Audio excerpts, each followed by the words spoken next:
तारकाञ्जलिं बाष्पवारि परिपूर्णलोचनं मारुतिं नमामि।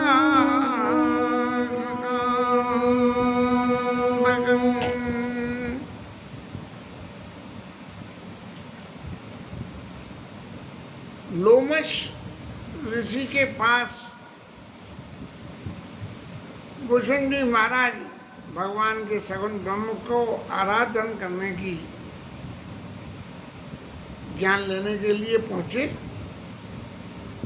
और निर्गुण ब्रह्म का उपदेश दिया। और भुशुंडी महाराज ने चूंकि राम जी के पूर्व में एक बार दर्शन कर चुके थे पूर्व जन्म में, तब लेकिन उनसे तृप्त नहीं हुए थे, तो तृप्त न होने की वजह से उनको बार बार भगवान के प्रत्यक्ष दर्शन की उम्मीद थी, उनको आशा लगाई बैठी थी। तो बराबर लोमश ऋषि से ये प्रयास करते रहे कि महाराज मेरे को जो है सगुण ब्रह्म अवराधन मोहि कहूँ भगवान।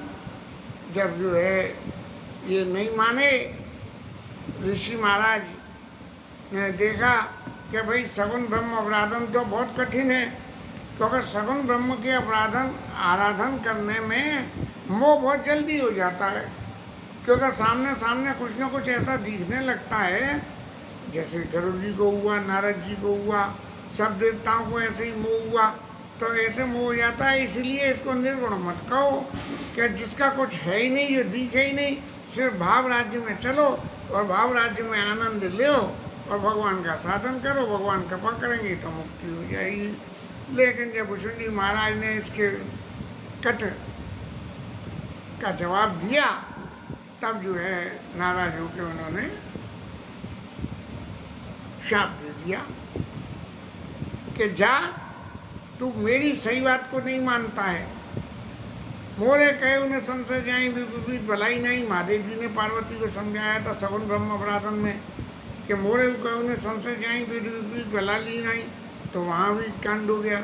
और यहाँ ये निर्गुण मत में सगुण मत को खंड करके कह रहे थे, तो यहाँ भी कांड हो गया कि उन्होंने कही कि तू कौए की तरह से सबसे डरता है, तो जा तू कौआ ही हो जा और सबसे डरता ही रहे। जब सही बात तेरे समझ में नहीं आती है तब जो है। लेकिन भुशुंडी महाराज ने इसका भी बड़ा सुंदर अर्थ निकाल लिया और उन्होंने गरुड़ जी को ये समझाया कि महाराज जो मेरे जीवन में ये सबरी लीला हुई, उस लीला का कारण क्या है? उस लीला का सबरा कारण ही भगवान की कृपा मेरे ऊपर है। एक कथा में सुना करते थे कि भगवान का भजन करा, खूब भजन करा और सीधे हाथ में से माला लेके माला करते थे, कोई दुर्घटना हुई और सीधा हाथ कट गया। तो लोग कहें कि और भजन कर ले, ला भजन का क्या फल मिला, देख अब भजन कैसे करेगा। लेकिन वो भक्त क्या कहता है, बोले कि प्रभु ने एक ही हाथ तो काटा, अभी तो बायां हाथ जिंदा है, मैं बाएं हाथ से ही जो है माला कर लूँगा। ये प्रभु की क्या कमती कृपा है कि दूसरा हाथ छोड़ दिया, नहीं तो इस दुर्घटना में दोनों हाथ भी कर सकते थे। तब ऐसे ही भुशुंडी महाराज कह रहे हैं, उमा जे राम चरण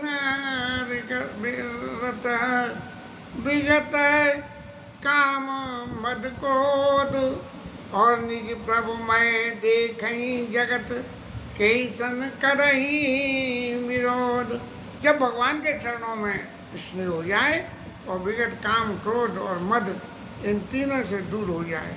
चरणों में लगना का कहना बहुत आसान है, लेकिन काम क्रोध मद लोभ मोह इन सब से मुक्ति पाना बहुत मुश्किल है।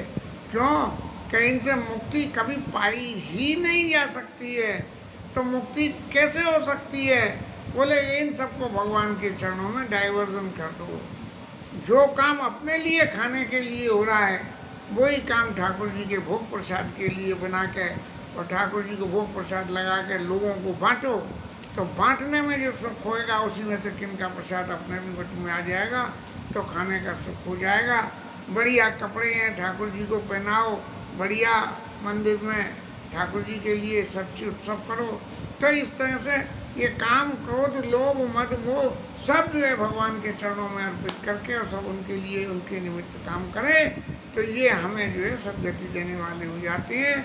और भुचुंडी महाराज कहने लगे कि इसमें जो है ऋषि महाराज का लोमश ऋषि का बिल्कुल भी दोष नहीं है, लोमश ऋषि का दोष नहीं है, क्योंकि विगत काम मद क्रोध है ना, वो भले ही वो क्रोध कर रहे हैं, लेकिन मैं तो विगत काम मद क्रोध था, इसलिए जो है मेरी समझ में बात तुरंत आ गई कि ऋषि जो है ऋषि का दोष नहीं है, बल्कि भगवान मेरी परीक्षा लेना चाह रहे हैं कि मेरा भगवान के प्रति कितना विश्वास है। तो कृपा सिंधु मुनि मति करी भोरी,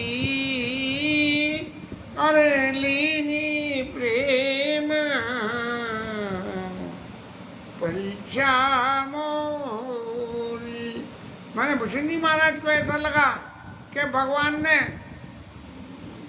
लोमश ऋषि की मति को भोली करके, मैंने ये जानते हुए भी कि ये इतना भगवान का अनन्य भक्त है और ये भगवान को सगुण ब्रह्मी चाहता है, फिर भी मैं निर्गुण का उपदेश करता रहा, ये मति को जो है भगवान लोमश ऋषि की मति को बुलावा दे के और भगवान ने ये परीक्षा लेनी चाहिए कि वास्तव में भुचुंडी जी मति में कितनी परिपक्वता है।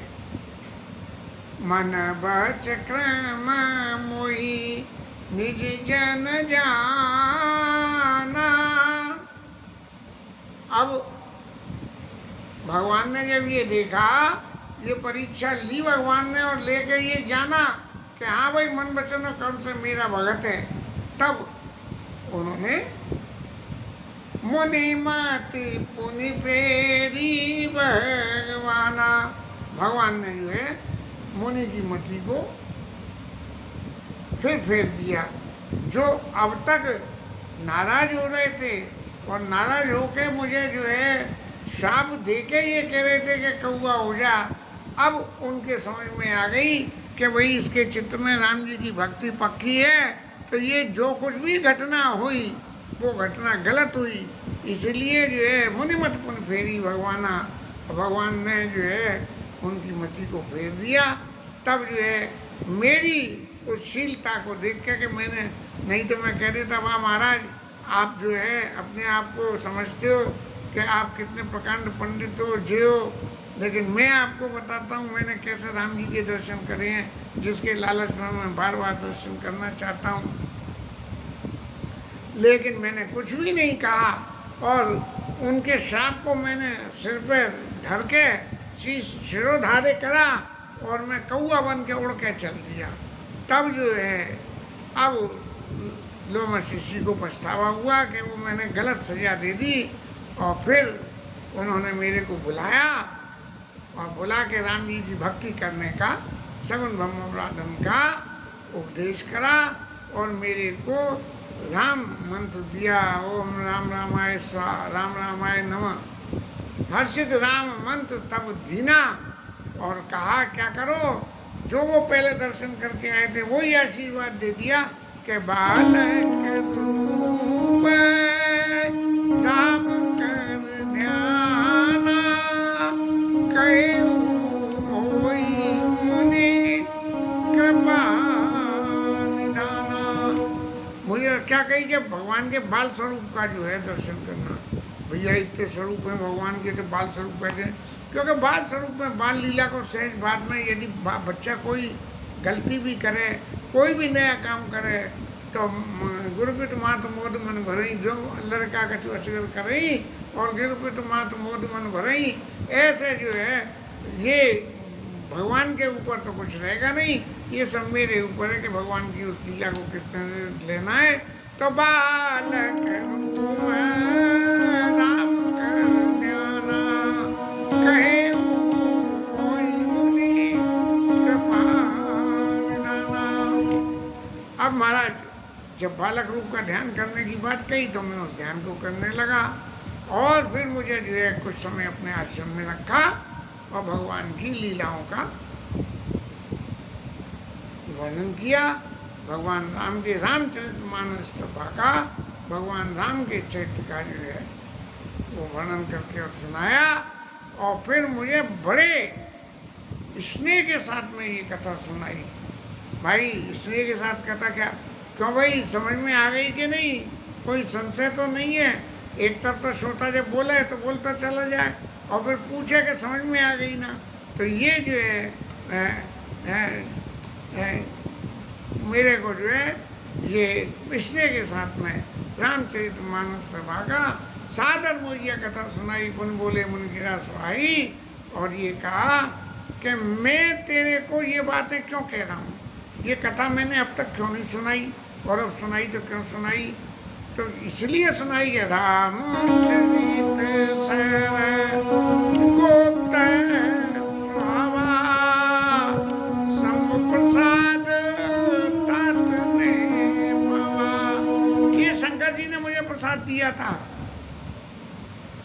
शंकर जी ने तुम्हें भी प्रसाद दिया था और मुझे भी प्रसाद दिया था कि भुसुंडी महाराज आए तो उन्हें कथा सुनाना, उन्हें ऐसे करना।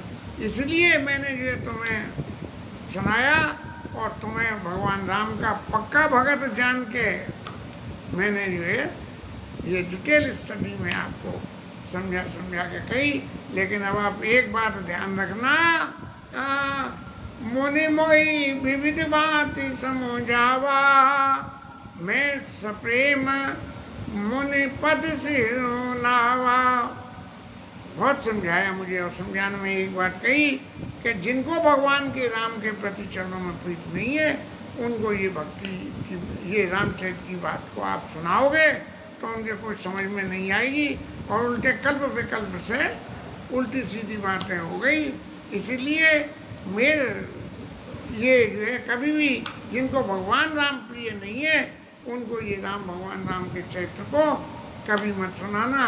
हम एक बात देखते हैं कि अपने यहाँ कभी भी प्रसंग आता है तो हमसे तो ये कई बिना रहा नहीं जाता कि महाराज राम जी को हम रोज़ राम कथा सुनाते हैं और कभी यूट्यूब में खोल के दिखावें और सामने वाला जरा सी सुनने के बाद में जैसे ही मन हटता दिखता है तो फ़ौरन हम बंद कर देते हैं, क्योंकि वो सुनेगा तो हट नहीं, और सुनेगा तो कल्प विकल्प मन में पैदा कर लेगा, और कल्प विकल्प में पैदा करके और उल्टी सीधी बातें और हो जाएंगी। जैसे वो एक यादव जी पड़ोस में रहते हैं, उनके साथ में हो गई। एक दिन वो हमारे पास पधारे और कहने लगे कि तुलसीदास ने, वो कृष्ण भक्त हैं और हमारे ऊपर राम जी की कृपा है तो हम कथा कहते हैं। तो वो कहने लगे कि तुलसीदास ने तो रामायण में सब जो कुछ लिखा है वो सब मन मर्जी अर्थवत्त ग्रंथ मन ग्रंथ सब लिख दिया है, सब झूठ है। मैंने समझाया कि यादव जी महाराज देखो मैं राम कथा करता हूँ। बोले तुलसीदास पाखंडी, तुम राम कथा करते हो तुम भी पाखंडी, ऐसी बातें बोलने लगे मुझे। और जो कुछ हुआ सो हुआ, मुझे पाखंडी कहते वो तो सही था, तुलसीदास महाराज को पाखंडी कह दिया और राम कथा पाखंडी कह दी तो निश्चित रूप से मेरे चित्त में बड़ा क्षोभ हुआ। और मैंने जो है यादव जी से कही कि यादव जी आपको अब विश्राम की ज़रूरत है, आप घर जाइए और विश्राम करिए। उम्र में थोड़े से बड़े हैं मुझसे, तो मैंने कही अब मेरे ही घर आए और मैं अपने घर पे आके उनकी बेइज्जती करूं कोई और उनसे बहस करने लग जाऊं। तो वो भुसुंडी के प्रसंग वाली बात याद आ गई मेरे को उस वक़्त। मैंने हाथ जोड़ के कही कि महाराज आप अपने घर पधारो। वो अपने घर तो चले गए, लेकिन उस दिन से राम राम श्याम श्याम बंद हो गई। ऐसी जो है तो यह न कहिया सठहियत शीलई, जो मन लाई न सुने हरि लीलई। अंत में जो है गोस्वामी जी ने कहा। और फिर लोमश ऋषि ने मेरे सिर का स्पर्श करके और मेरे को आशीर्वाद करा। राम बगाती अबिरल उर तोरे, बसी ही सदा प्रसाद मोरे। उधर शंकर जी ने कही और इधर लोमश ऋषि ने कही, ये डबल आशीर्वाद मिल गया।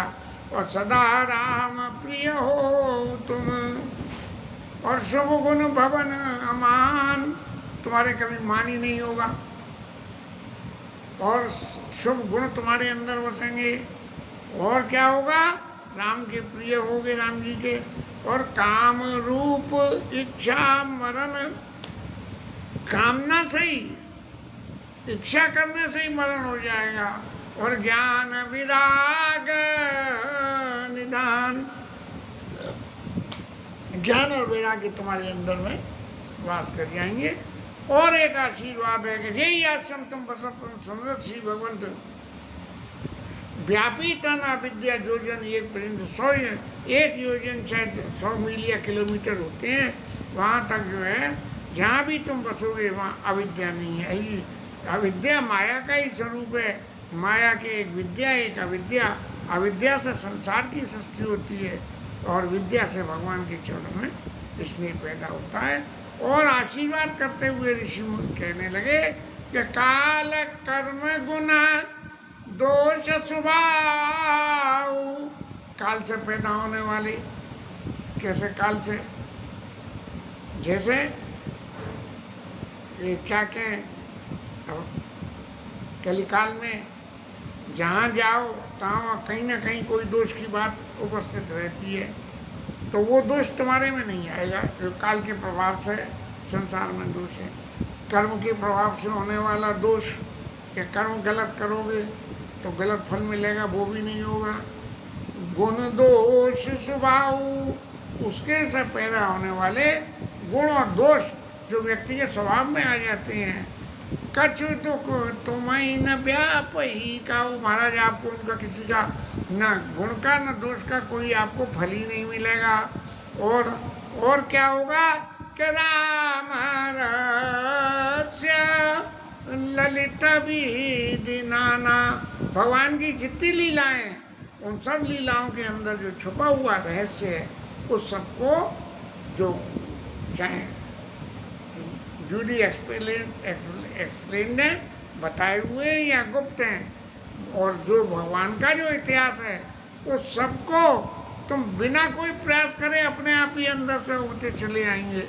कभी कभी यहाँ कथा में ऐसी बात मुँह से निकल जाती हैं कि जिन बातों को अब तक के जीवन में मैं कभी सोच भी नहीं पाया था कि इस चौपाई का ये अर्थ होता है।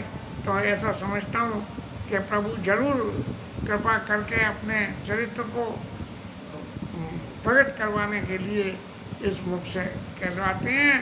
तुम जो है नित्य नवने राम पद हो, भगवान राम के चरणों में नित्य नवीन स्नेह तुम्हारे को पैदा हुआ। दिने दिने मुरारी बाबू कहते हैं नित्य नवीन स्नेह पैदा होगा।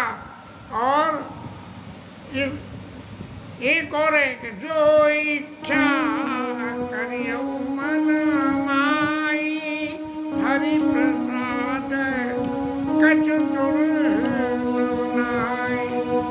अब एक तरफ तो इच्छा रहित हो जाओगे,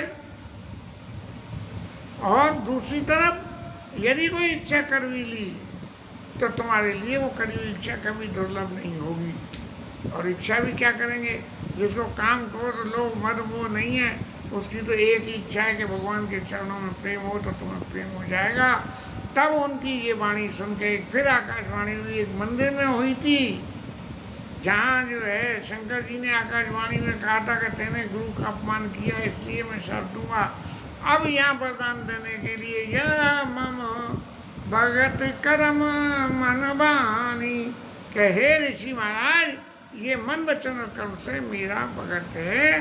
तब ये सुन के मेरे अंदर तो इतना जो संशय था कि राम जी का एक बार नहीं नैनन देखो लगाया, सोई उपदेश करो कर दाया, नहीं नैनन देखो लगाया। बोले महाराज यदि मैं भक्त हूँ तो अब मेरे को दर्शन निश्चित रूप से हो ही जाएंगे। और मैं जो है कर विनती मुनि आए सिपाही, और पर सरोज पुन पुन सिरनाई, उनके चरणों में सिर निभा के, और महाराज मैं वहाँ से भुषुंडी स्वरूप में उड़ता हुआ आया और आके इस आश्रम पे बस गया। और प्रभु प्रसाद दुर्लभ वर पाया हूँ, भगवान की कृपा से मेरे को ऐसा दुर्लभ वर मिल गया कि यहाँ पे न माया का प्रभाव होगा, न काल का, न कर्म का, न गुण का। और महाराज यहाँ बसत मोई सुन खगीसा, बीते कल्प 7 और 27 कल्प हो गए। शायद एक कल्प कितने 1000 साल का होता है। 27 कल्प हो गए मेरे को यहाँ बसते बसते। और यहाँ क्योंकि कामरूप इच्छा मरण है, इसलिए मरण होता नहीं। तो मैं जो है करूँ सदा तक पति का दुखाना, और सादर सुनई व्यंग सुजाना। जो चतुर पक्षी हैं वो यहाँ आके कथा को सुनते हैं। और जब जब अयोध्या में राम जी का जन्म होता है, तब तब मैं वहाँ जाके 5 वर्ष तक उनकी लीला का सुख पाता हूँ। और सुख पाने के बाद में भगवान के उसी बाल स्वरूप को अपने हृदय में धारण करके मैं इस आश्रम पे लौट के आ जाता हूँ। महाराज, मैंने आपको ये पूरी कथा इसलिए सुनाई कि आपने जो मेरे से पूछा कि काग दे के कारण पाई, उस कौआ दे पाने का कारण और उस स्तन के ऊपर मेरी प्रीति, ये जो है कई उतार सब प्रश्न तुम्हारी। और राम भगति महिमा अति भारी। भगवान राम की भक्ति की महिमा बहुत भारी है कि ये कौए का शरीर पाने के बावजूद भी मेरे अंदर भगवान ने इतने सारे गुण भर दिए। और चूंकि राम जी के ताते तन मोई प्रिया गया राम पद ने, निज प्रभु दर्शन पायो गए सकल संदेह। क्योंकि राम जी की भक्ति मिली इस शरीर से, इसलिए ये कौए का शरीर मुझे प्रिय है। और सबसे बड़ी बात क्या है कि भगति पक्ष हट कर रहे हो। भगवान की भक्ति के पक्ष को मैं बराबर लोमहर्षि के सामने कहता रहा। दीन महर्षि साहब, महर्षि ने साफ दे दिया कि मेरे को कौआ बना दिया। और कौआ बनते ही क्या हुआ कि मुनि दुर्लभ बर पायो, देखो भजन प्रताप। ऋषि मुनि जो भजन करते हैं तो वो तो एक जन्म में ही पूरे हो जाते हैं, लेकिन यहाँ तो जन्म जन्मांतर तक मेरे अंदर भगवान की राम भक्ति भरी रहेगी। ऐसा वरदान मैंने पा लिया। गरुड़ जी महाराज, इस भक्ति में क्या क्या गुण होते हैं, इन गुणों की चर्चा कल लेंगे। तब तक के लिए श्याम हरि नाम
महादेव की है, श्री राज नारायण की है, श्री राधा रानी की है।